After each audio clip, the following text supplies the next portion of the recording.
welcome to my channel. My name is Beebe and I'm a high school math teacher. Today I wanted to share about the how and the why I decided to become a high school math teacher. But before I get started, I have a theory, so sound off in the comments below. The theory is that people tend to teach the age group that they enjoyed the most in school themselves. So when I was in high school, I loved high school, and I feel like that's the reason, or part of the reason, why I ended up becoming a high school teacher.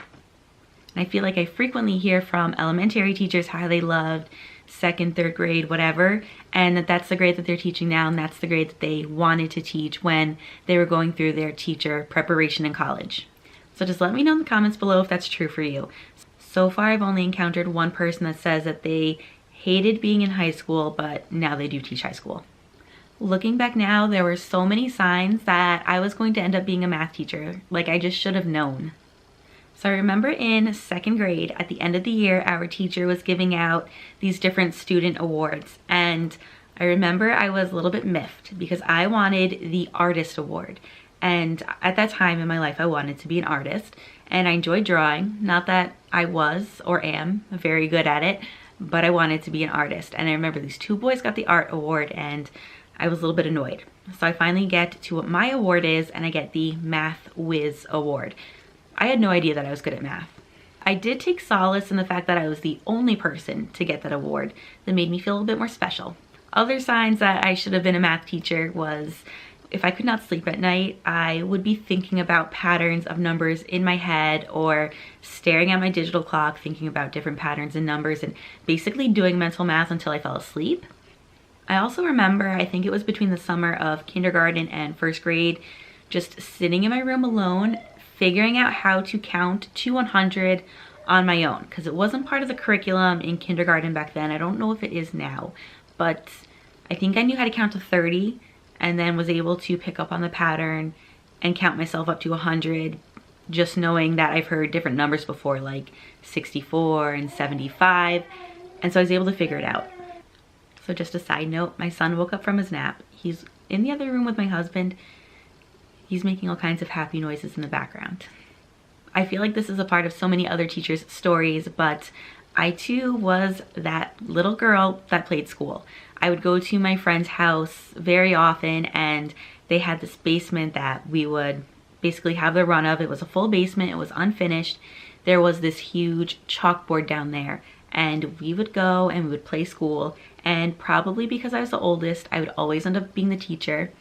And then looking back on it years later, when my friend's mom brought it up to me, I realized, yeah, I was always teaching math. So I think in first grade I did want to be a teacher, but as I grew up, I kind of considered other professions and always had teaching in the back of my mind. But growing up and learning more about myself, I kind of realized different things. Like, my mom was basically like a babysitter or a daycare provider while I was growing up, and she would have like 2 kids that she was taking care of in our home. And so I learned early on that having more than 2 little kids around was just not for me. So I realized that I would not want to teach certain ages.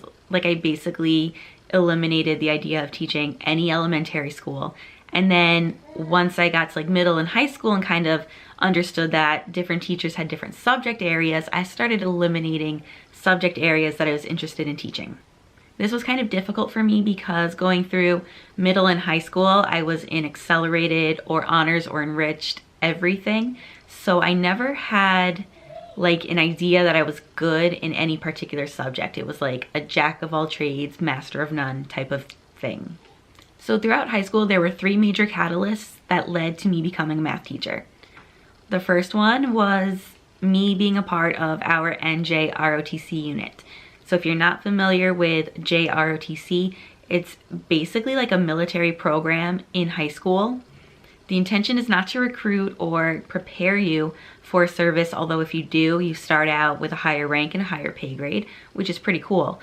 But it's more about learning leadership and discipline and pride, just all kinds of different things that are just these incredible life skills. And I feel like I owe so much to the program that I went through. I definitely would not be the person I am today without the 4 years of NJROTC. So the program that we had in my high school was based on the Navy, so that's where the N comes from, but there's Army JROTC, there's Marine Corps JROTC, etc.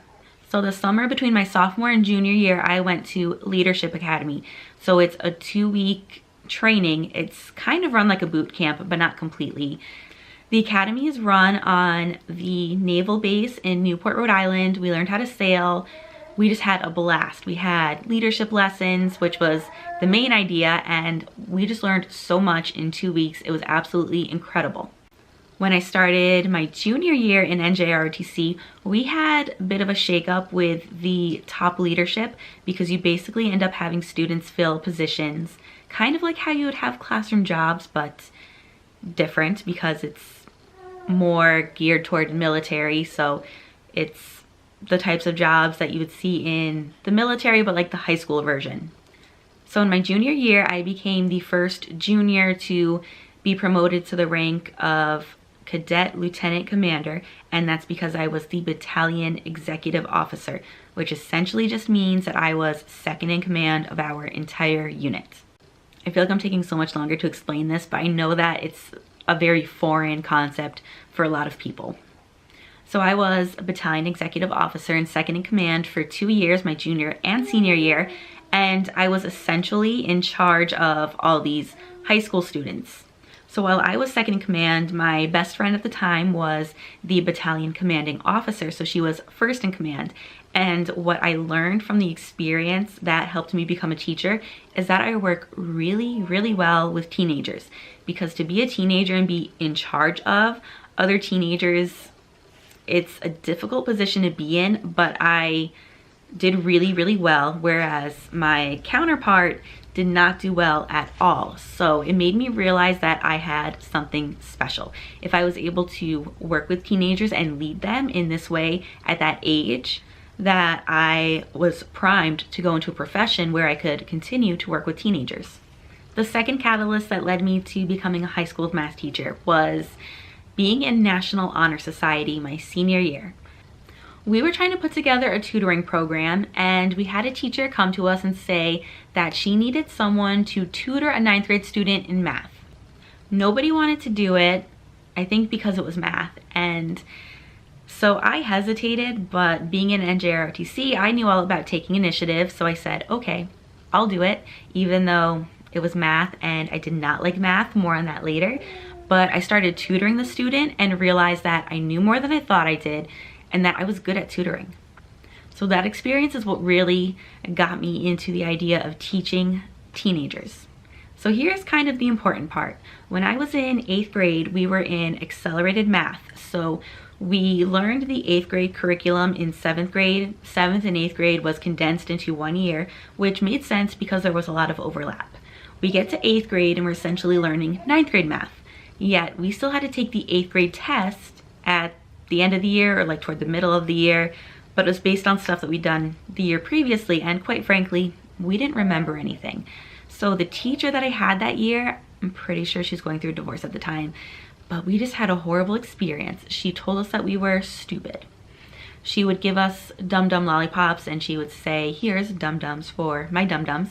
And when I asked, can I have 2? Because I'm the dumbest one of all, she would feed into that. So that basically just confirmed for me that I'm horrible at math and I'm bad at it. And I remember there was definitely one day that no one had their homework done because we literally just did not understand the lesson, and we all got detention for that. So that's what we were dealing with. So from 8th grade on, I hated math. So at the end of my sophomore year, I sat down with my guidance counselor to fill in my schedule for my junior year. At that point, I had earned the 3 credits that were required to graduate in Spanish, math, and science. So I was ready to drop all 3 of those and move on with my life and into some study halls or fun electives. However, my guidance counselor refused to let me drop all 3. She let me drop 1, and at that point, I hated Spanish the most. So we dropped Spanish. So junior year, I took physics, absolutely loved it. And then after that, there was only like college biology left. So I said no to that one.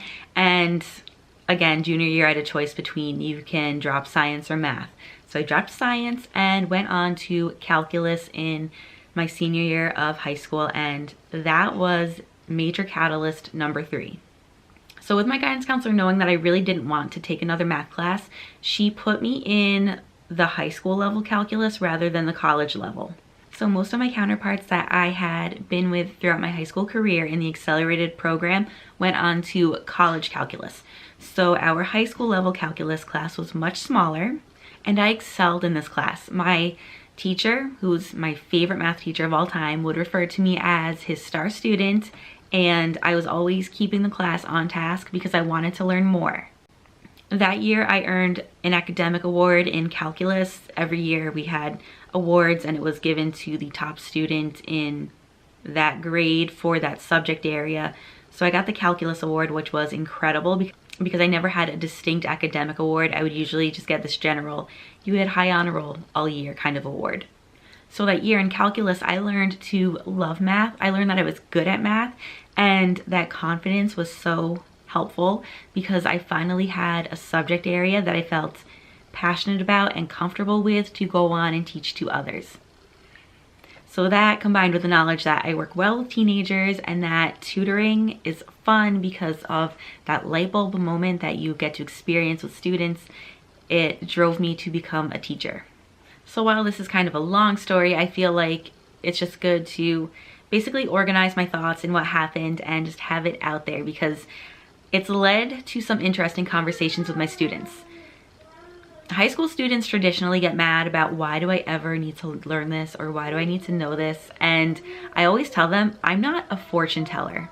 I don't know when you're going to use this. It's really up to you because once you learn it, you can use it whenever you want to or whenever you need to. And then when students ask, why can't we just take classes based on what we're going to do with our lives?